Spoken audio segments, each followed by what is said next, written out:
Thank you all for coming tonight.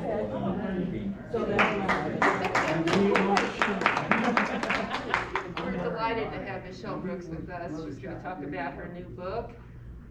She's, if you've lived in Jeff City for any period of time, you've probably read articles by her in the local newspaper. To say she's locally famous is an understatement. So we're happy to have her. I'd like to know how she decided to do this particular book. So she's going to talk about that. So let's give her a hand.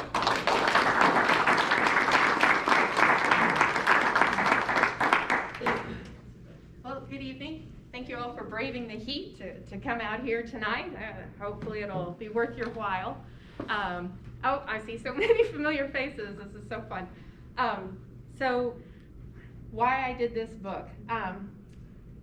Working for the newspaper, I would come across different stories that weren't part of the main story that I was working on for that assignment. And so I'd have a little list of things. I want to know more about this later. I want to follow up on this later.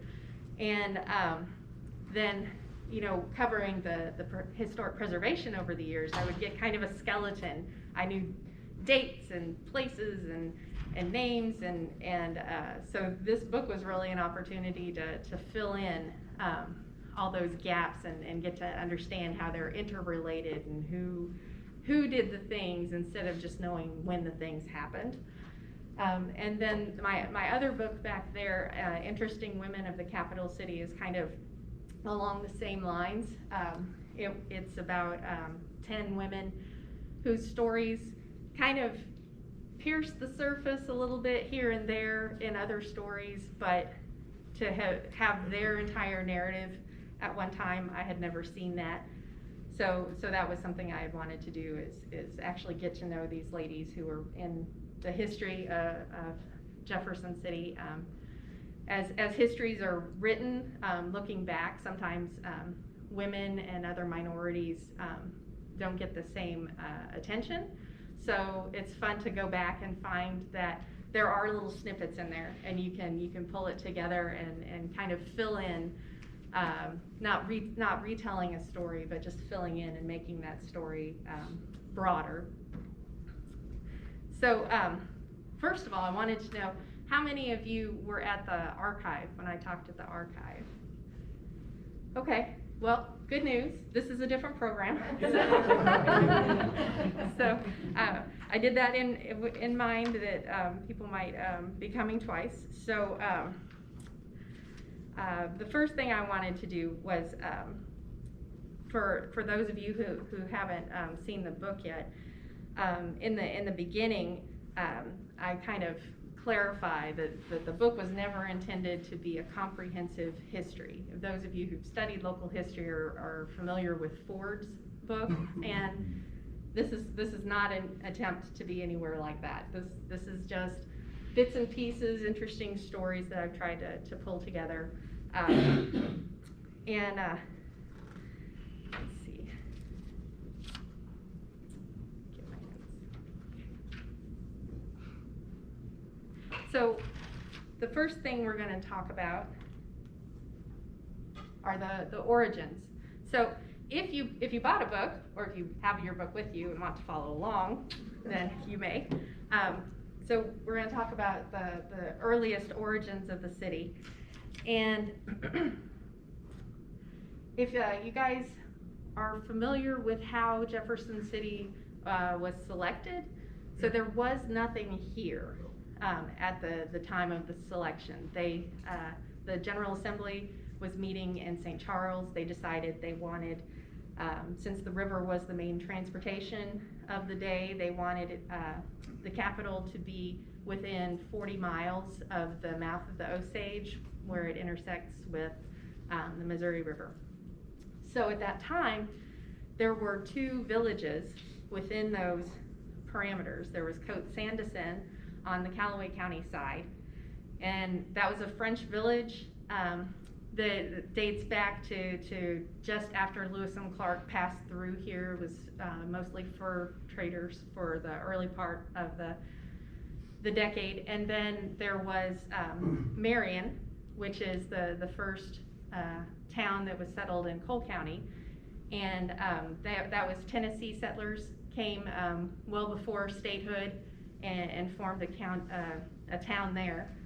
And of course, both of those towns really wanted to have the capital there. And unfortunately, land speculators kind of made that impossible. And then the General Assembly said, well, we want 4 contiguous township squares that have not been claimed by the New Madrid certificates or others homesteading. So that's how they wound up with this kind of ugly, rugged piece of forested limestone hill.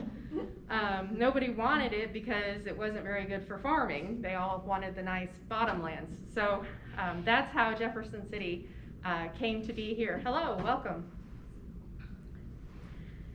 So then I wanted to introduce you to William Jones. He's a fellow that I've came across his name several times, and I was so excited to actually, you could say, meet him for the first time, get to pull all that together and understand who he was. So the reason he's interesting is, as far as I can tell, he was the very first European ancestry person to live here in Cole County, or in Jefferson City, what became Jefferson City. So down on Harrison Street in the Mill Bottom, the Harrison Street is the street that goes right in front of the archive building now.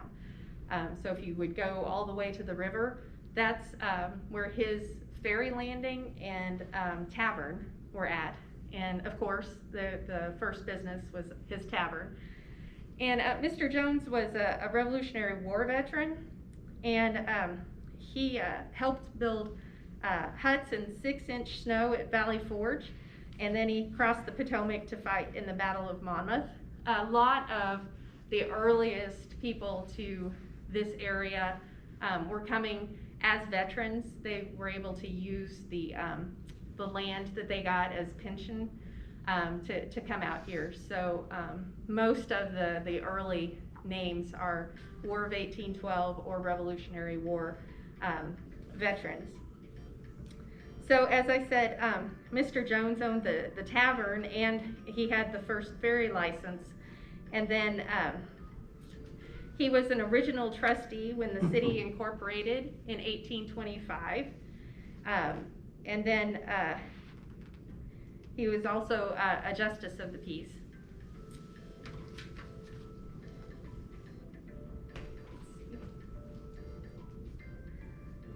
And then there's a Boone connection for those of you who are at the talk at the archive. The Boone family was frontiersmen, and so we know about Daniel Boone. He and his family came to Missouri, and then the next generation kind of spread out, and one of those was Daniel Morgan Boone, and he went to Booneville and set up the salt lick there. And so he came as one of the 5 commissioners to decide on this piece of land. And then he also platted the land. So he came back and surveyed it and laid it off in lots. And he did that with his nephew-in-law, who became the state auditor, and that was Elias Barcroft. And then while they were in St. Charles, he held what existed as the state's archive at the time, and he was joined by another nephew-in-law, Hiram Baber, and the 2 of them in a canoe went down the river from St. Charles carrying the state archives to the new Capitol building. So that's a pretty fun story there. So once the town was laid off in lots, then they had a sale. It was in May of 1823, and the main purpose of the sale of lots was to finance building the first state house. Well, they only got about a quarter of the cost from the sale of those first 200 lots. And one of the stories that I wanted to tell you was about Jane Ramsey Ewing.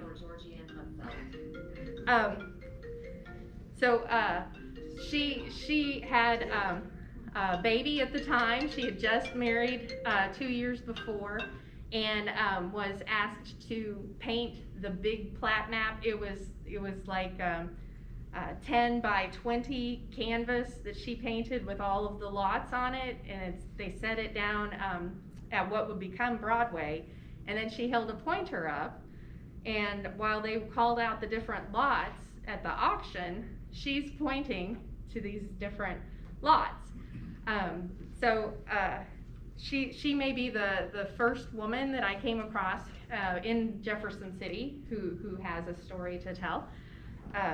So that's a really fun story.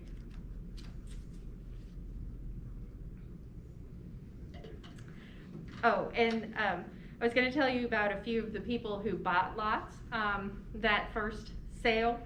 And one was the McDaniel and Stephen Doris were brothers. Their father was an Irish minister in Tennessee, and they moved out here. Stephen had served in the War of 1812, and he was a medical steward at that time, and then he became a doctor. And so when he came out here, obviously that was a pretty popular service, and he was only bested by his brother, who opened the first distillery. So he was in place by the time the legislature came in 1826. So kind of vital roles there those brothers played.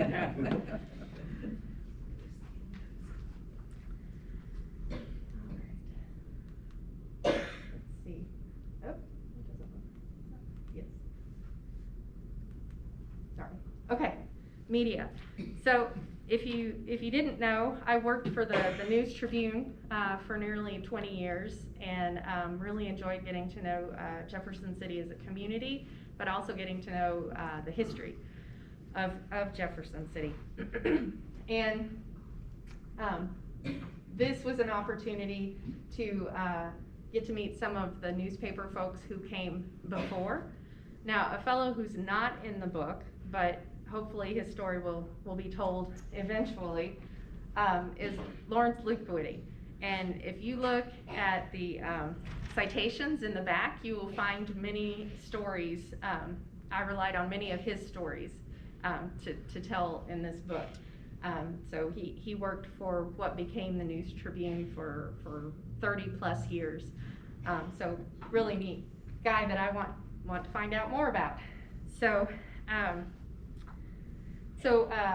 this is Calvin Gunn, and we discovered his picture at the Cole County Historic Society. I had gone down there to do some research, and I asked Daryl if he had a picture. Oh yes, I've got a picture of the whole family, and they do. They've got the wife and the daughter who became the wife of Governor B. Gratz Brown. But when we went to go find where his picture was supposed to be, it wasn't there. So then mystery began, and so I'm very grateful to Daryl that he chased it down and found it, and it's really neat to be able to look them in the face and know their story and know what they looked like. So like I said, this is Calvin Gunn, and he was the first newspaper man here in Jefferson City. He had opened a newspaper office in St. Charles while the General Assembly was still there, and so then he moved his operation here in the summer of 1826 in advance of the General Assembly coming to meet for the first time in November of 1826. He built his newspaper office across Madison Street. The first State House, which was here. This is only an artist's rendition of what the first State House looked like. It burned in 1837, and there were no pictures or anything from it. But that's that first courthouse, first State House, sat where the governor's mansion is today. And then Mr. Gunn's newspaper office was across Madison Street, and then down the street on the corner overlooking the river was Mr. Gordon's Rising Sun Hotel, and Mr. Gordon was the first person to have a tavern license in Jefferson City, and he was the only one to have it in advance of the General Assembly coming. He was also the only one to have an inn. So you've got 200 plus people coming from all across the state to this fledgling town that was carved out of wilderness and rock just 2 or 3 years earlier. And where are they all going to stay? Well, some of them got to stay in the inn. The rest of them got tents and barns and staying with people in their pioneer homes that they had just built themselves. So it was an interesting time. But Mr. Gunn did the first coverage of the area, and he was most interested in the state printing contracts, because newspapers then as today, the ebb and flow of income, and the state printing contracts were pretty lucrative. And so by being here in Jefferson City, he had a monopoly on getting those contracts for at least the first 10 years before it really became competitive, because the other places had to justify how long it was going to take for the edited copy to come back to the Secretary of State for review, and then go back, and then they could print it, and then they had to distribute it. So he was really in the right place at the right time to do that. And then let's see. Then we have who's next? This is Mr. Lusk, and his family was the first competition for Mr. Gunn, and it was his father who bought the second newspaper that had opened. They would open a newspaper to be anti or pro a certain politician, and then they'd shut it down as soon as the election was over. So it was a more interesting time in the newspaper world. So anyway, the Lusks made a real go of it. They were, interestingly, they were from Pennsylvania. Most of the earliest families to settle here were from the South, basically, Virginia, Tennessee, Kentucky. But then you had this family of Pennsylvanians who decided to run a newspaper. So I'm sure that made for interesting moments. There's one moment where this is William Jr., and his brother James took over the newspaper when their father passed.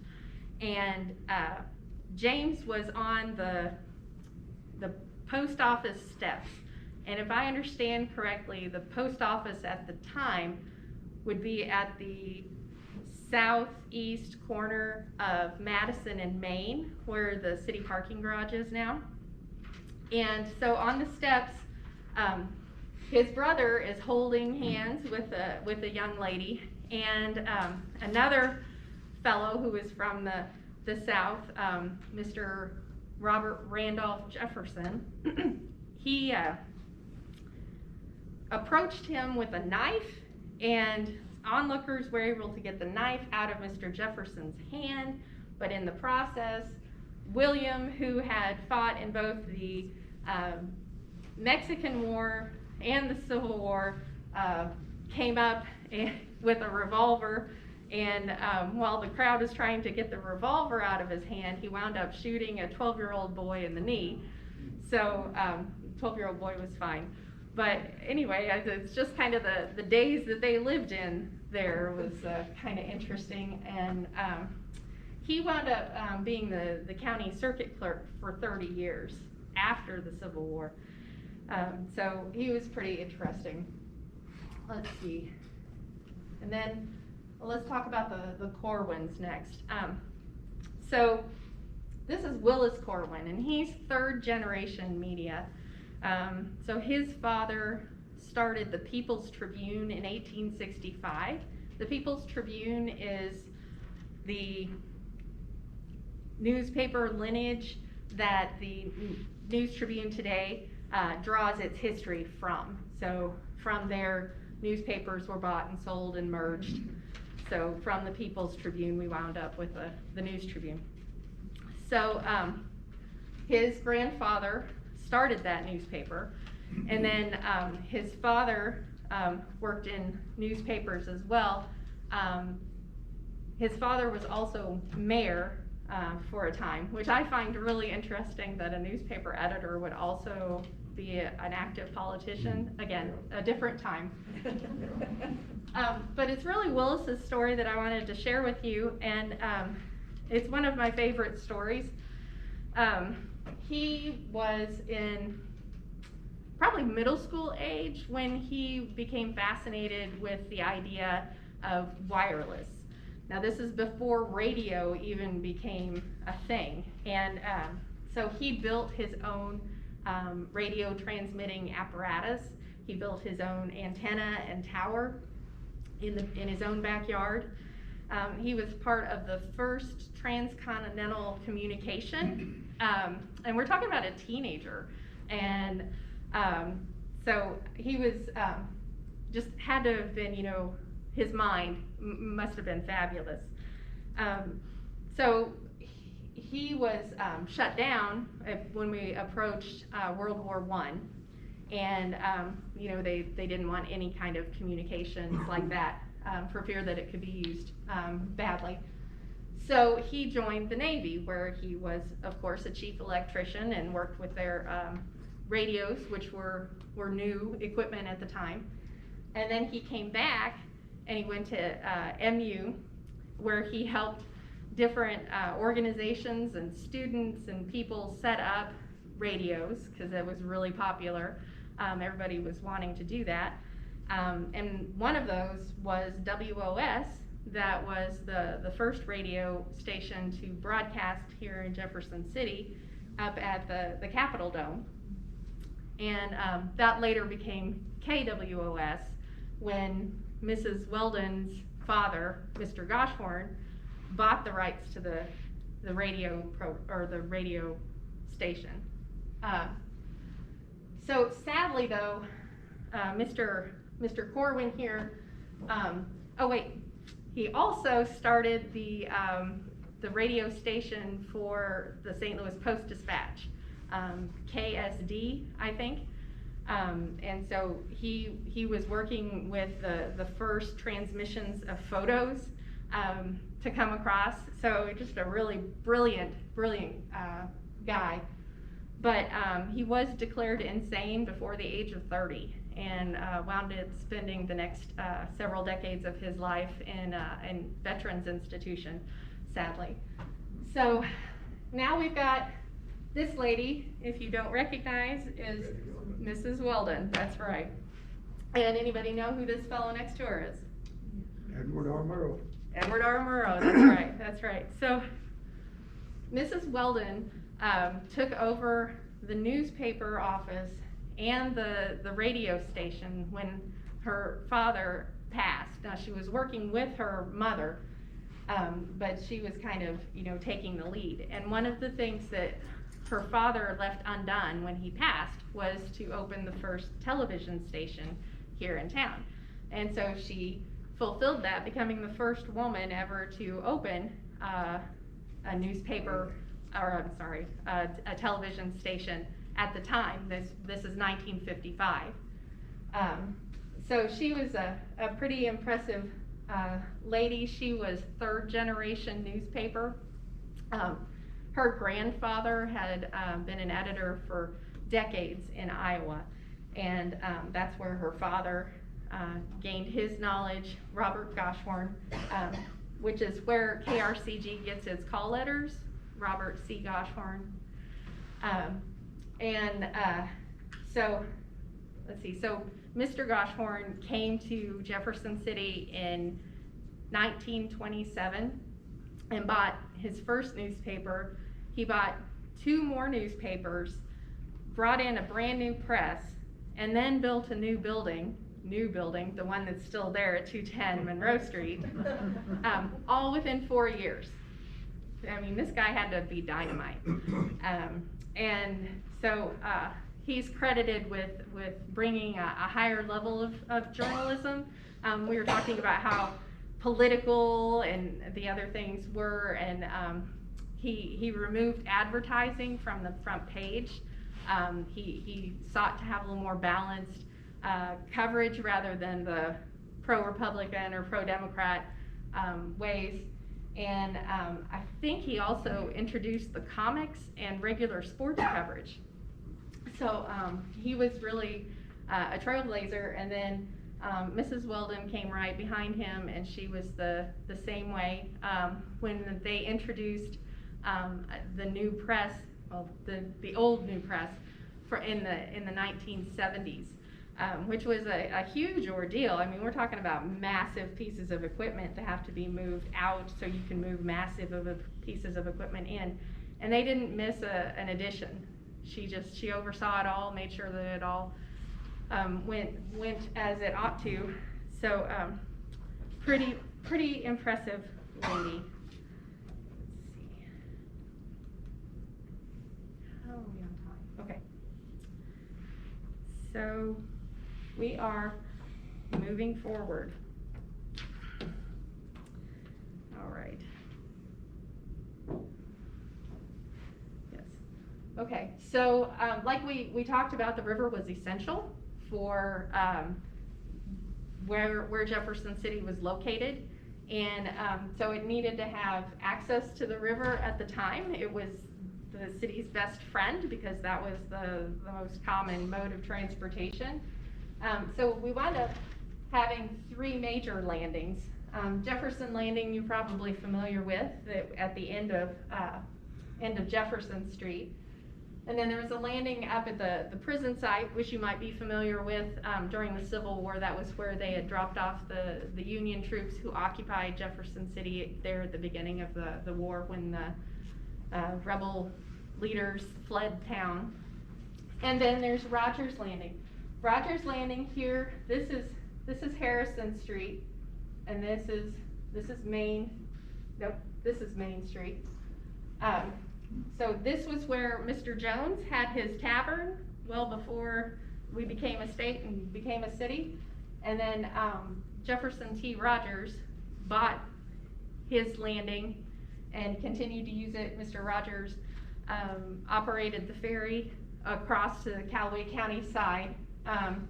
He built a mansion right in here that was it was a stone mansion, second only to the Thomas Lawson Price mansion. If you've seen pictures of that, it used to sit where the Supreme Court building is today.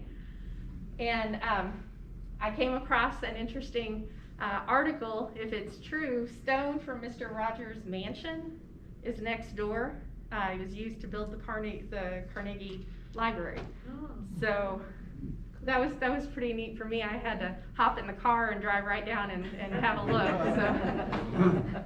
Because I live just a few blocks away, so I'm really fond of this area and this history. So let's see.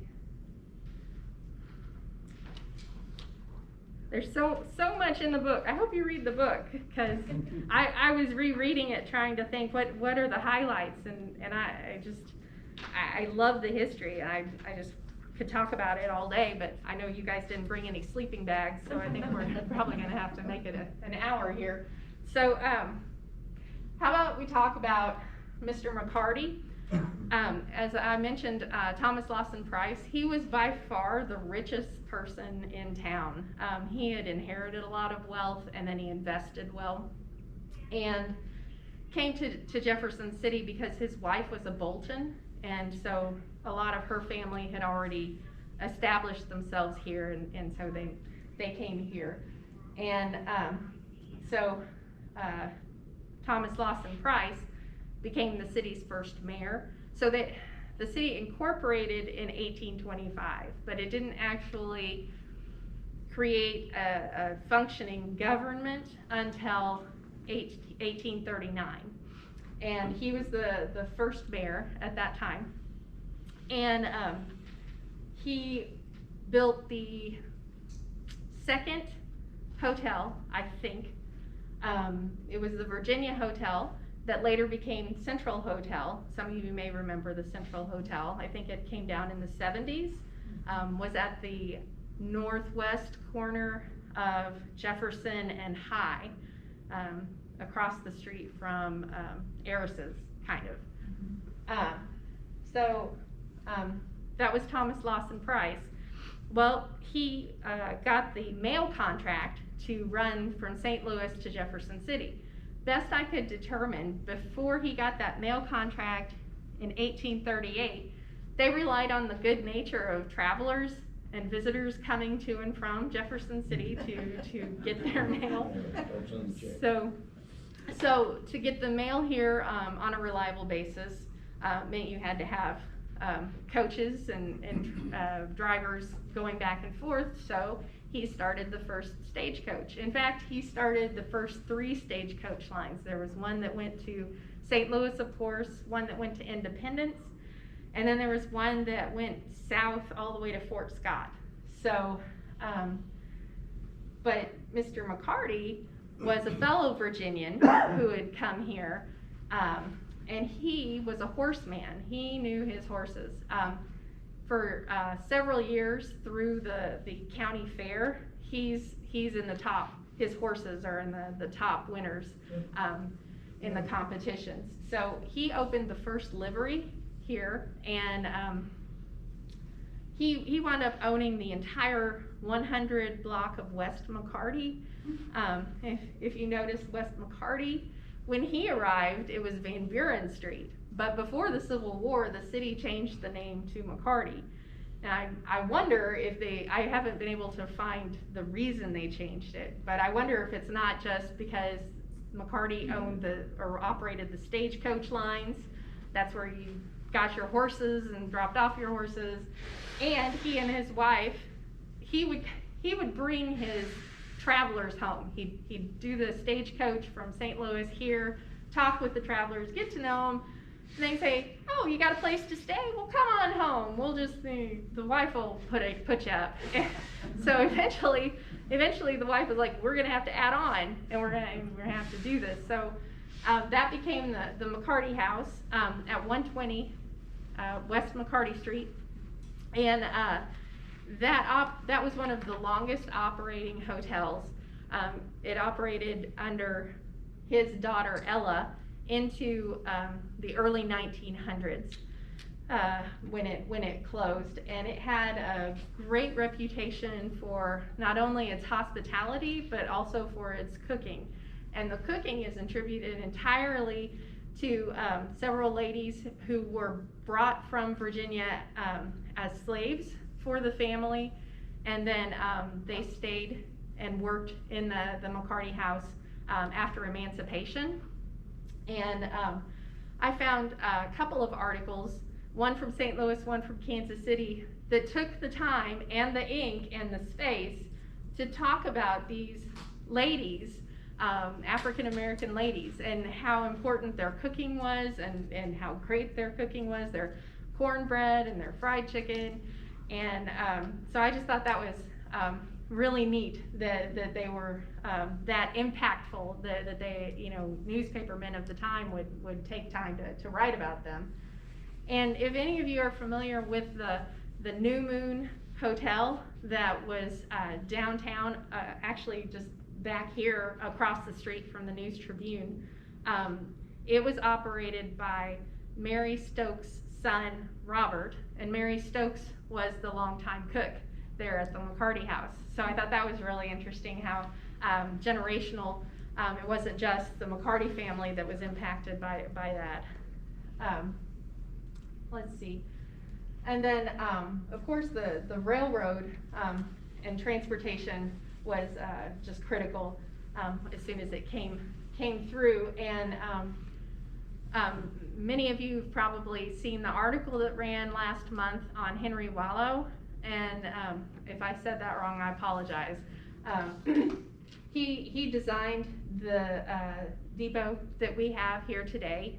He was a master builder, built all sorts of things all around town. He built several other train depots for Pacific Railroad, including the one in Wichita. And he built a lot of the Catholic churches and schools in the surrounding area. So I would love to get in there someday. I've heard people talk about what it looked like inside, but the outside is definitely one of a kind. And then we go to air. So where was the first airfield in town? Anybody? Underneath Highway 179. Underneath it? Well, on the same ground. Yeah. So it was, I forget the family's name now. But yes, it was kind of where Truman and 179 meet, going west. So it was it was literally a field that they just mowed down. Planes were brand new at the time, and the chamber, or the commercial club, they hadn't become the Chamber of Commerce yet, was just trying it out. They were like, is anybody gonna use it? Or is anybody gonna fly planes? And they found out that yes, lots of people were looking for places to land, and they wanted to buy planes, and they needed places to put them. So then they decided to lease Mr. Cox's farm, which is where Turkey Creek Golf Course is today, north of the highway. North of the highway, yes. And so that's where this picture is taken. They were at that airfield from the late 1920s until roughly 1941. And this photo is of Lincoln University students who were part of the Civil Pilot Training Program, which was for civilians to learn how to fly, but it was kind of the military saying, hey, we're probably going to get into this war and we have very few trained pilots, so we need to somehow develop a feeder program. So that was how the Civil Pilot Training Program came around. And so our local airfield partnered with Jefferson City Community College and with Lincoln University to offer that training. And a lot of the students who went through that program went on to serve in the Army Air Corps and in the Navy as well. And at the time that this photo was taken, there was not a place in the Army Air Corps for African Americans.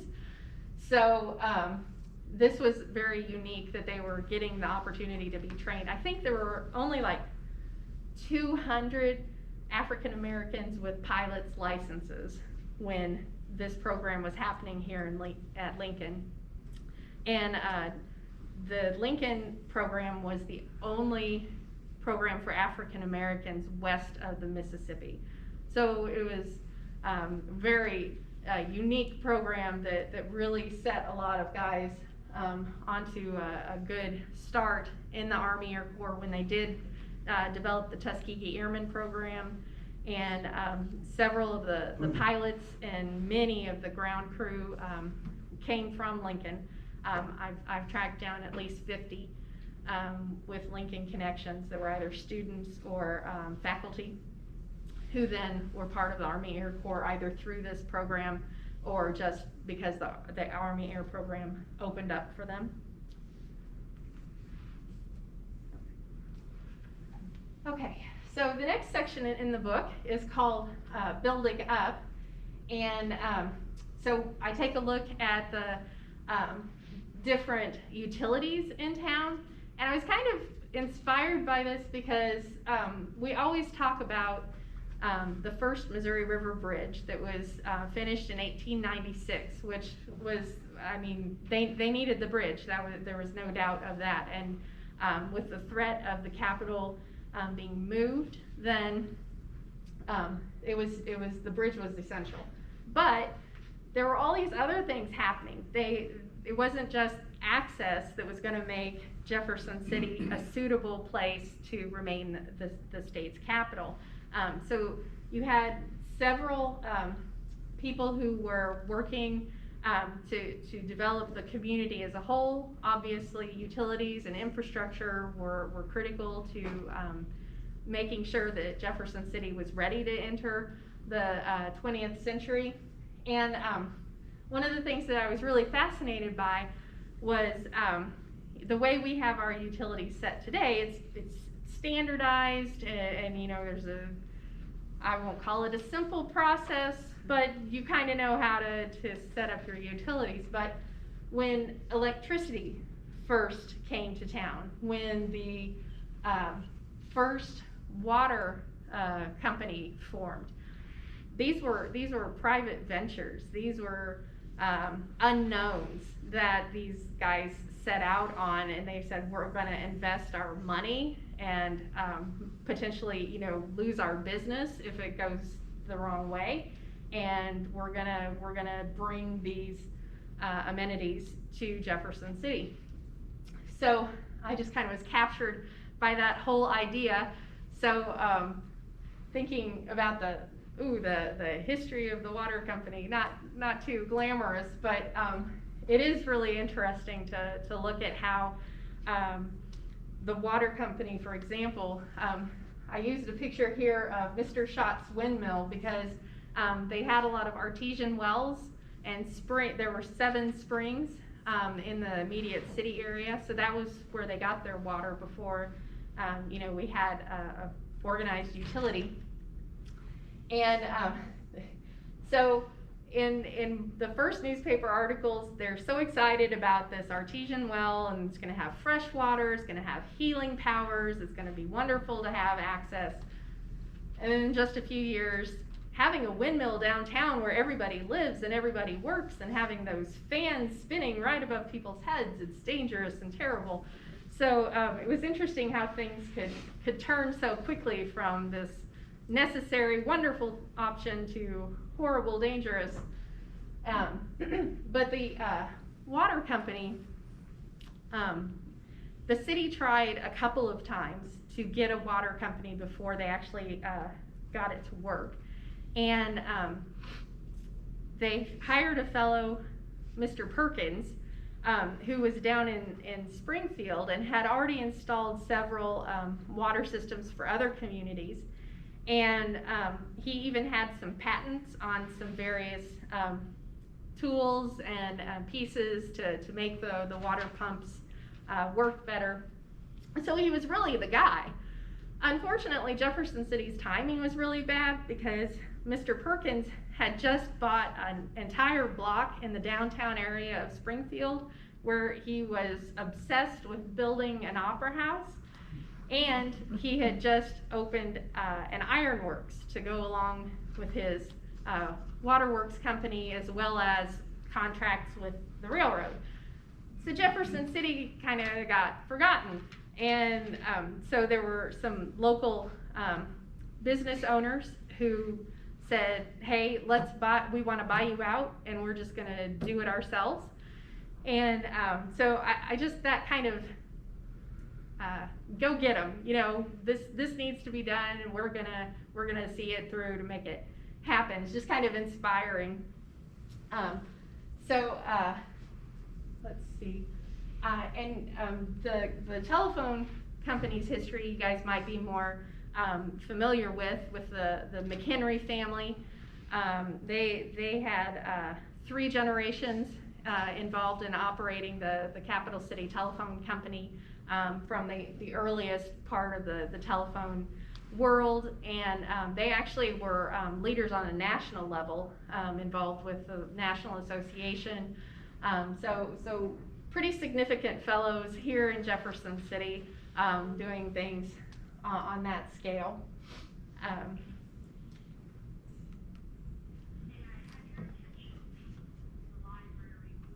Okay, that's not for us. And then, so the last section may be my favorite section. I love people stories. So that was really where I enjoy getting into things, if you couldn't tell by now. So I'm going to tell you real quick here, Mr. Clark donated the first city hall. Well, not the first city hall. The first city hall was this kind of frame building that was built like where the parking space is next to the courthouse. It was literally in the roadway. So I don't know what was up with that. But anyway, that's where the city hall was for decades. And he owned what might be called Bragg Hall to some people. It today has the Abstract Company in it at the corner of Monroe and High. So Mr. Clark didn't build it. Mr. Bragg had it built, but he bought it from Mr. Bragg. And Mr. Clark donated it to the city. And what's kind of amusing is this not bust, but this is a life-size bronze. And anybody know where this is? The senior center, Clark Senior Center. Yep, this is out there in the morning. out there at the senior center. But it was supposed to be in a prominent location at City Hall, along with portraits of his wife and his son. And it became kind of this debacle mess where they'd get moved, and then somebody would say, hey, we need to, respect this guy, and then he'd go back and he'd get put in the window or someplace prominent, and then he'd get hidden away again somewhere out of the way. And then when the city hall started renting places all over, because they had Parks and Rec and they had utilities and all these offices, they needed more space. And they tried at least 3 different occasions to sell the building that had been donated to them so they could have some money to build the new city hall. And the way the paperwork was written, that couldn't be done. It would revert back to the heirs. So if you're interested in that legal kind of stuff, that's a really interesting story to follow along, how that unfolded. But anyway, nonetheless, Mr. Clark is still on display there at the senior center, and he's So are the 2 big pictures. and the portraits. Thank you. So you can read more about him in the book. The community center, in the book we talk about the Diggs family and the Damel family, and their role in getting the community center together, but also just the larger community of the Foot there in the area, and with Lincoln. And one of the fascinating things I found was this building was built in 1942, and that's right smack in the middle of World War II, when we're doing all these, we're taking, what's it called? The recyclables, and they're gathering those up, and we're using food stamps to conserve, and there was a moratorium placed on any kind of construction.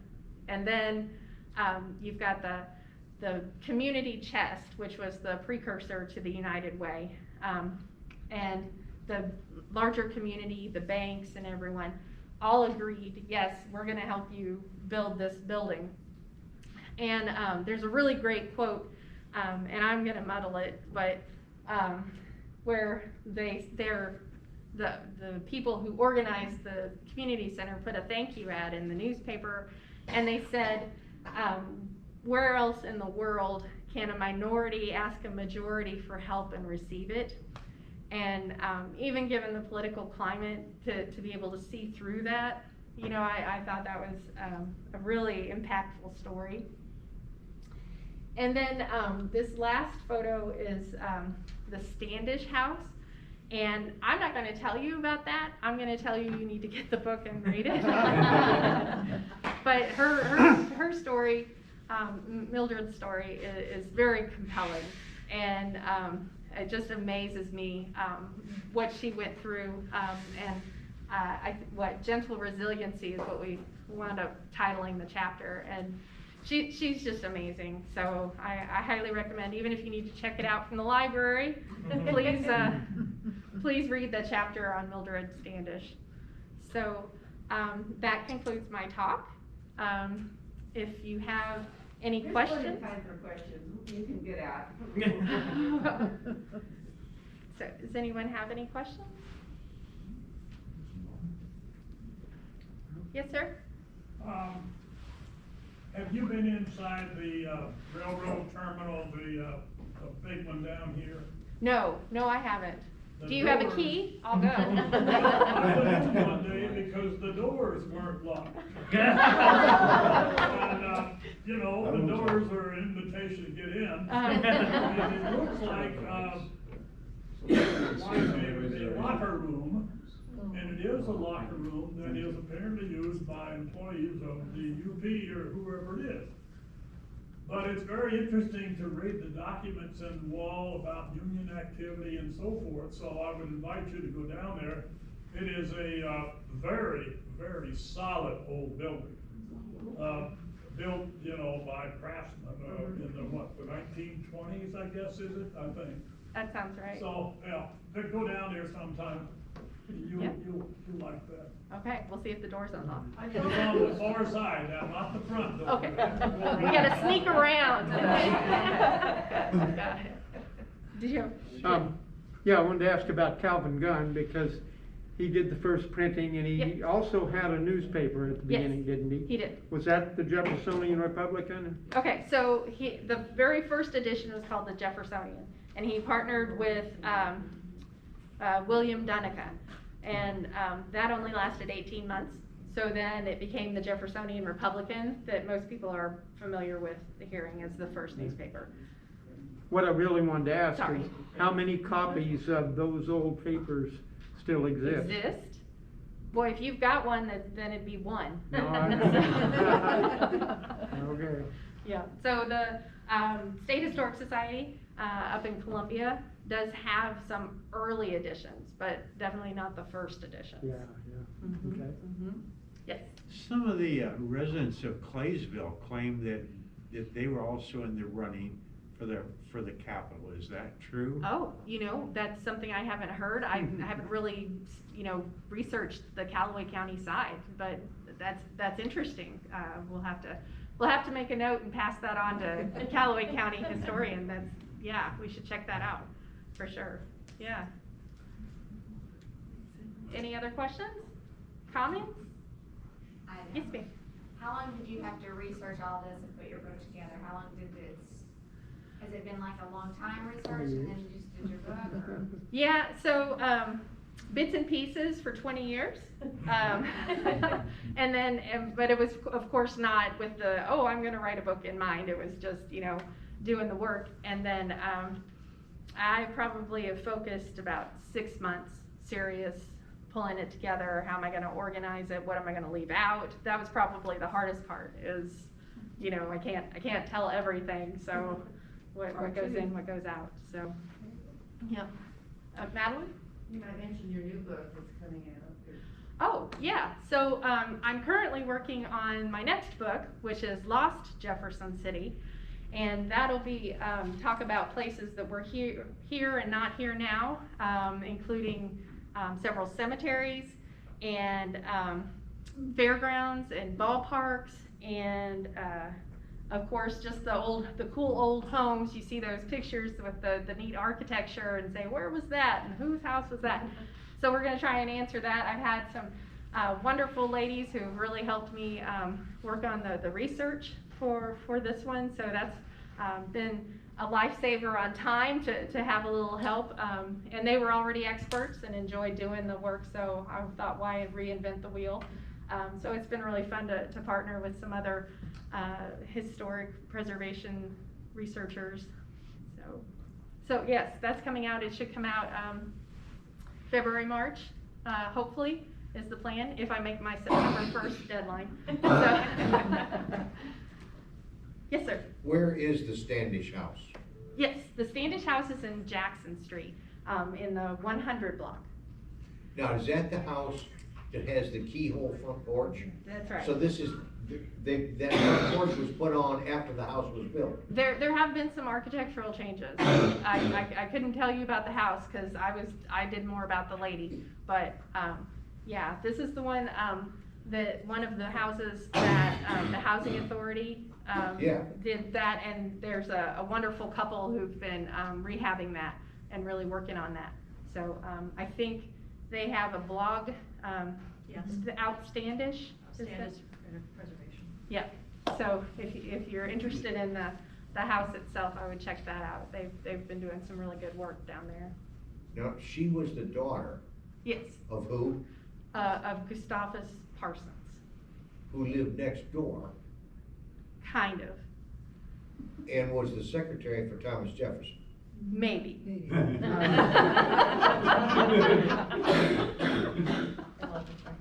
Okay. Steve? got it. You mentioned Thomas Lawson Price. Yes, sir. First mayor of Jefferson City, rich man. Did he come from Virginia Yes. to here? Yes, he did. And did he have slaves? Yes, he did. In fact, he held the largest amount of slaves in the 1860 and 1850 censuses, so. And then we hear about General Sterling Price. Yes. Were they related, and how so? Ooh, that one I don't know. I didn't, Yes, try. there were several generations back in Virginia. Nancy Thompson is the genealogy expert. I don't climb those trees, so. Well, did you have more in that question? No. Okay, okay. Any other questions? I'd like to add a little bit about the Central Hotel, because I did grow up here and I remember the Central Hotel. We had the two big hotels, the Missouri and the Governor. Yep. And then there was this third hotel, was not in very good shape, didn't have a good reputation, I think. As I remember, you walked in the door, and there was an old wooden stairway that took you to the second floor. I mean, it looked and I'm wondering if it was even used as a hotel or was more a tenement, building by the time. Yeah, of the probably 50s. later. I know I read something about that it was divided. Do you know? I did know all the way in the sixties, I mean, it was a glorious place to play pool. I mean, there was a bunch of tables. I mean, kids from high school, in the fifties and sixties, we all played pool all the time. Yeah, I read something about that there was a fire, and then after the fire, they didn't reopen it as a hotel, and then they kind of, what's it called when you open it up for offices, and then they rent from you, and so they kind of did that. So I guess that's probably what happened about the 40s, 50s. So, yeah. Central. I hate to dominate, but let me ask you to elaborate on something. Burr McCarty had the big house. Yep. Along McCarty, and he was a Southern sympathizer. Yes. So this from your book now, the Union Army came to town and the Union General wanted some quarters. Yes. Burr McCarty said, "We're full." Yep. So the general commandeered the entire hotel. Yes, he did. That is Okay. correct. That Where is did correct. Burr McCarty sleep? Yeah. Where did the Dooley family go when they kicked him out of their house too? Yeah, I don't know where those families Okay. went, but Yeah. yeah, if you're interested in Civil War history, there are little bits and pieces sprinkled throughout, and that's one of them. Mr. McCarty, the Stars and Stripes did not fly over the McCarty house from the Civil War until, was it the Spanish-American War? And there was a fellow from Missouri who was appointed as general, and he was a good friend of Ella McCarty. And so Ella went to the governor and said, well, this guy needs to be appointed the general. And so when the governor decided that he would give the appointment to this fellow, he went personally down to the McCarty house to tell Ella McCarty that he had made that decision. And she said, I'm gonna fly the flag. And it caused this uproar in town, and everybody was coming down to